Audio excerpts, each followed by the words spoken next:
Hello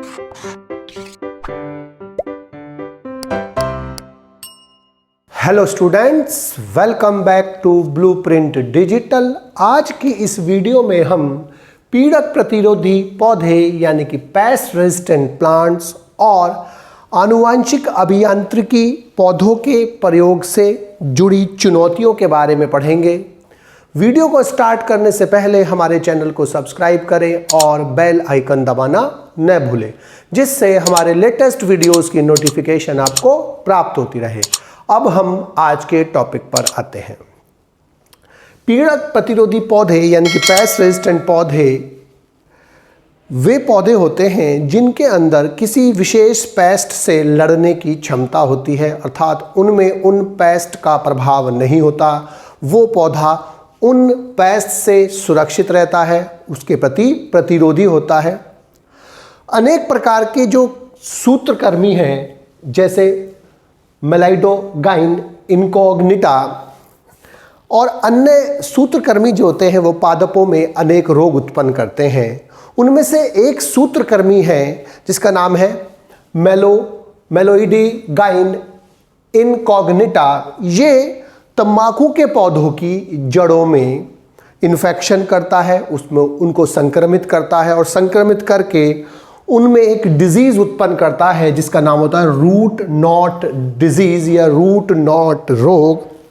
और इस disease के कारण इनकी पैदावार काफ़ी कम होती है, अर्थात यह इन पौधों को संक्रमित करके उत्पादन में कमी करता है और आर्थिक नुकसान पहुंचाता है। इसके ग्रसन से रोकथाम के लिए, इसकी इन्फेक्शन से बचाने के लिए आरएनए अंतरक्षेप यानी कि आरएनए इंटरफेरेंस यानी कि आरएनए नामक एक अत्यंत नई विधि का प्रयोग किया जाता है। और ये प्रयोग जो विधि है वो सभी यूकैरियोटिक जीवों में कोशिकीय सुरक्षा की एक अनूठी विधि होती है, एक स्पेशल विधि होती है जिसमें जीन को साइलेंस यानी कि मौन किया जाता है। अर्थात ये जो तकनीक है जीन साइलेंसिंग पर निर्भर होती है। आरएनए इंटरफेरेंस यानी कि आरएनए यह जीन को मौन या साइलेंस करने की एक विधि होती है। और इस विधि में सबसे पहले एक द्विकुंडलित आरएनए, एक डबल स्ट्रैंडेड आरएनए, ये आरएनए है,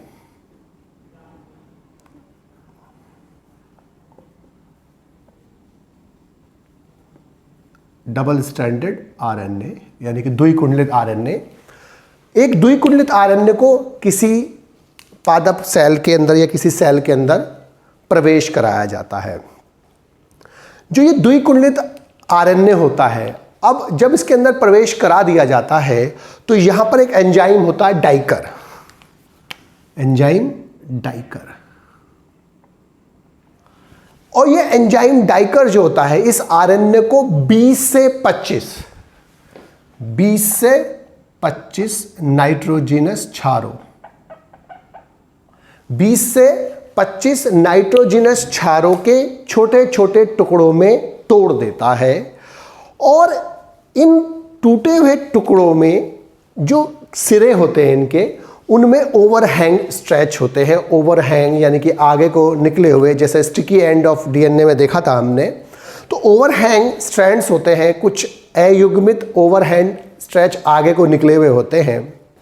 इन छोटे द्विकुंडलित आरएनए खंडों को, जो छोटे आरएनए खंड बने हैं इस बड़े आरएनए डबल स्ट्रैंडेड आरएनए को डाइकर डीएनए से तोड़ने के बाद, इनको हम बोलते हैं siRNA। SI का मतलब क्या है कि स्मॉल इंटरफियरिंग आरएनए।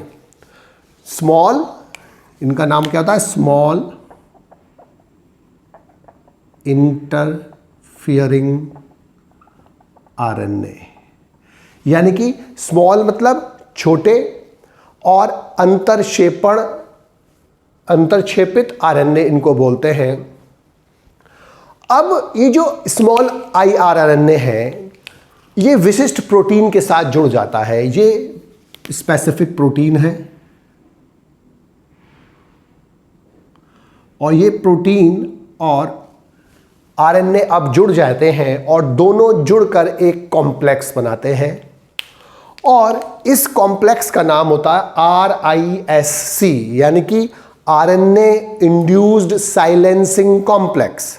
तो इसका नाम होता है RNA इंड्यूस्ड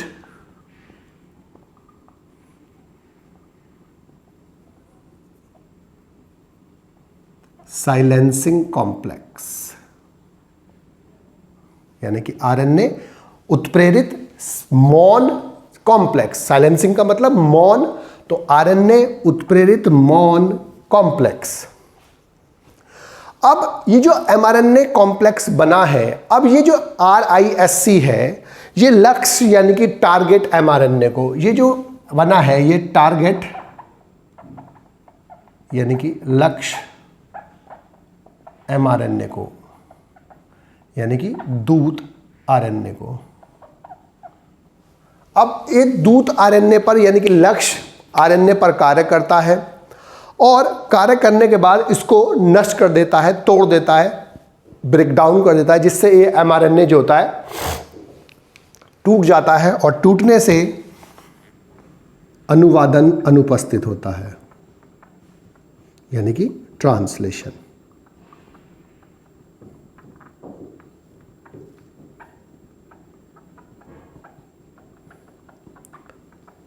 ट्रांसलेशन अनुपस्थित होता है। ये इसकी एक मैकेनिज्म है कि सबसे पहले एक डबल स्ट्रैंडेड यानी कि द्विकुंडलित RNA को सेल के अंदर प्रवेश कराते हैं।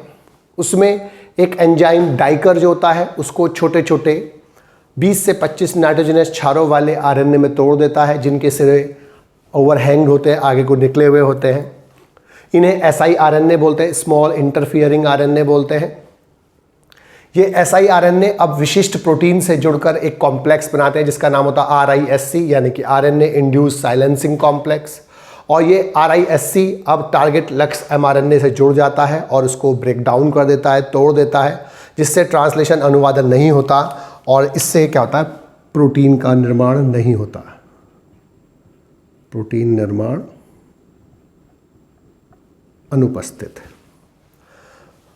अब जो ये विधि है ये कृमियों से सुरक्षा दिलाने के लिए कैसे प्रयुक्त की जाती है, तो इस विधि में सबसे पहले जो लक्ष्य जीन होती है उसको पहचानते हैं, यानी कि एक ऐसी जीन को पहचानते हैं जो कृमियों के लिए अत्यंत आवश्यक होती है, जिसके बिना कृमि का जीवन संभव नहीं हो सकता।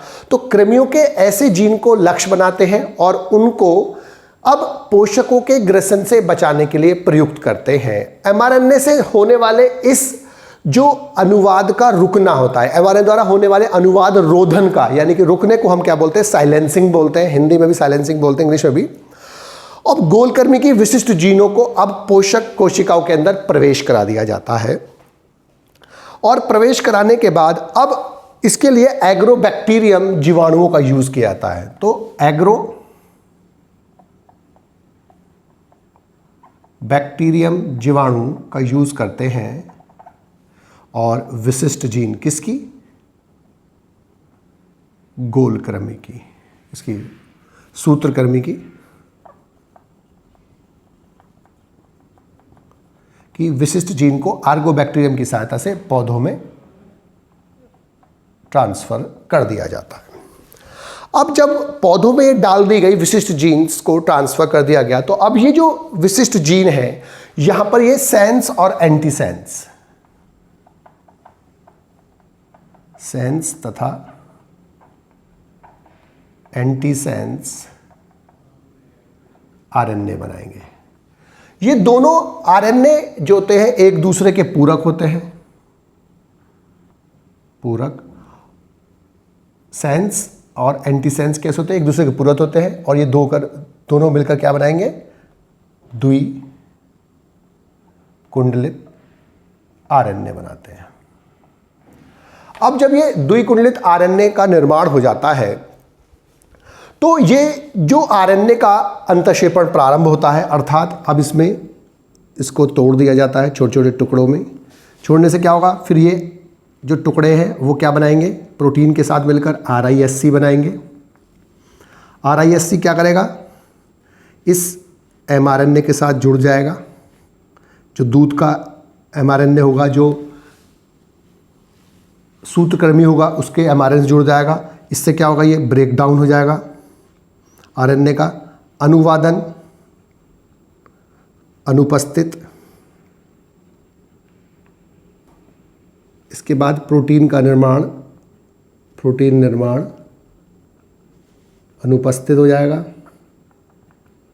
जिससे ये जो जीन की प्रोटीन थी या जो इसका जो उत्पाद था वो उसके लिए अत्यंत आवश्यक होता है सूत्रकृमि के लिए। इसलिए सूत्रकृमि का निर्माण जो उसके लिए जरूरी पदार्थ है वो नहीं बन पाएगा, और सूत्रकृमि जो होता है वो अब वहाँ पर सरवाइव नहीं कर पाएगा, वो बच नहीं पाएगा, उसकी मृत्यु हो जाएगी और पौधा सुरक्षित हो जाएगा। तो आरएनए साइलेंसिंग का यूज़ करते हुए इसमें बचाया जाता है। आरएनए साइलेंसिंग में क्या करते हैं कि सूत्रकृमि की जो विशिष्ट जीन होती है जो उसके लिए अत्यंत आवश्यक होती है, एग्रोबैक्टीरियम जीवाणु की सहायता से पौधों में ट्रांसफर कर देते हैं।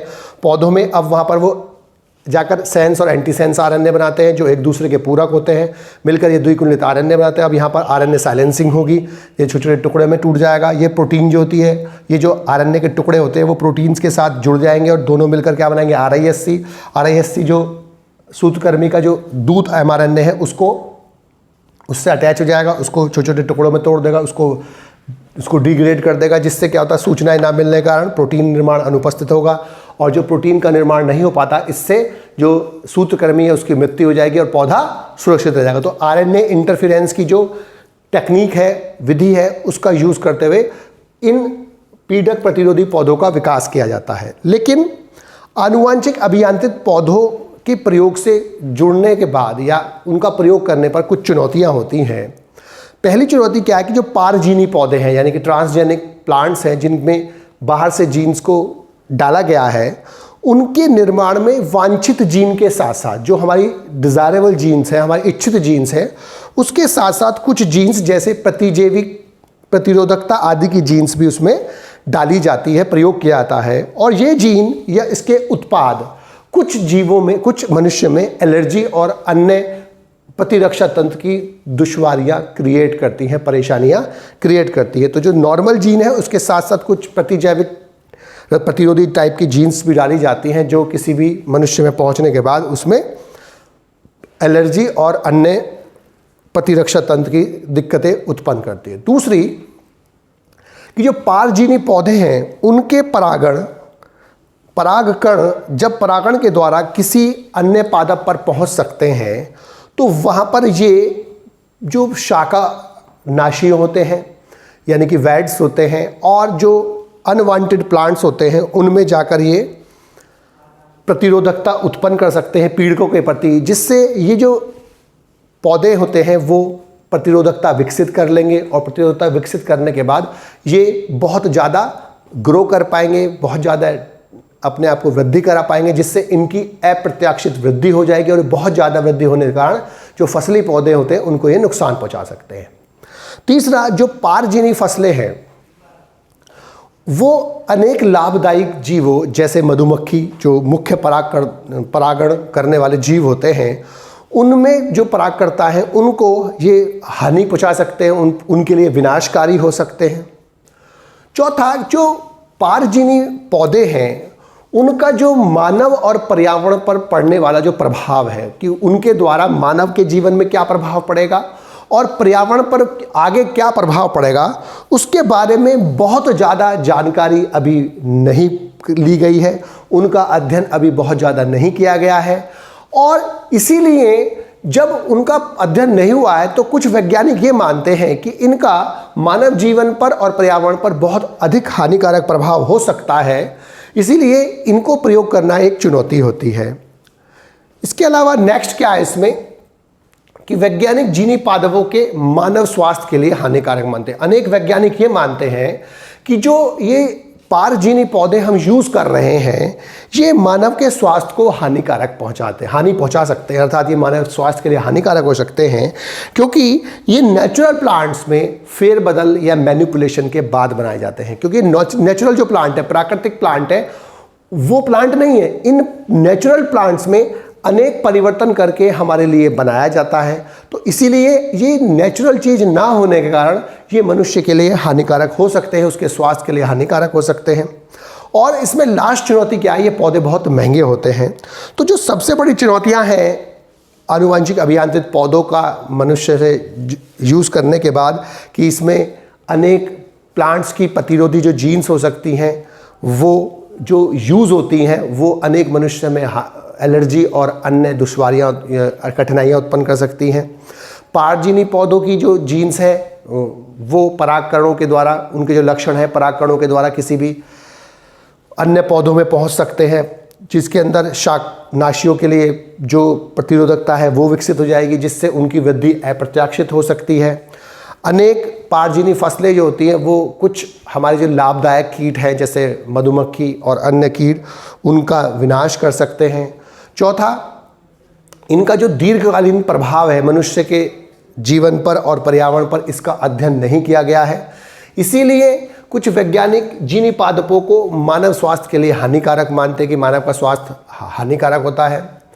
पारजीवी सूक्ष्म जीवों की दुर्घटनावश, अगर पारजीवी जो माइक्रोब्स हैं यानी कि सूक्ष्म जीव हैं, अगर वो दुर्घटनावश अनियंत्रित हो जाए, कि दुर्घटनावश वो नियंत्रण से बाहर हो जाए, तो उनका जो प्रभाव है पारिस्थितिक तंत्र पर वो बहुत ज़्यादा विकट होगा और वो पारिस्थितिक संकट उत्पन्न कर जाएंगे।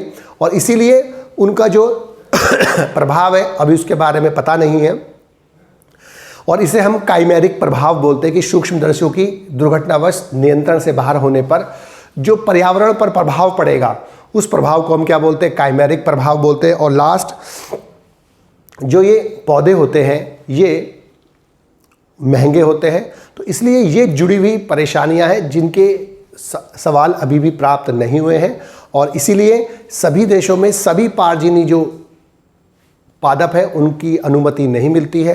कुछ जगह पर कुछ पादपों का ही प्रयोग किया जाता है। इसीलिए इन पादपों का जो अभी प्रयोग है वो इनिशियल लेवल पर है, प्रारंभिक अवस्था में सभी देश इसको आसानी से स्वीकार नहीं करते हैं। इसलिए इन चुनौतियों का सामना करने के लिए या इन चुनौतियों का अध्ययन करने के बाद ही इन जो पारजीवी पादपों का जो यूज़ है, उनका जो प्रयोग है वो किया जाना चाहिए। बच्चों, आज की इस वीडियो में बस हम इतना ही पढ़ेंगे। हमारे इस वीडियो को आप लाइक करें और अपने दोस्तों के साथ शेयर करें। यदि आपका कोई डाउट है तो आप हमें कमेंट करके बता सकते हैं। इस अध्याय को और अच्छे से पढ़ने और समझने के लिए आप चित्रा प्रकाशन की बुक एक्टिव जीव विज्ञान की सहायता भी ले सकते हैं।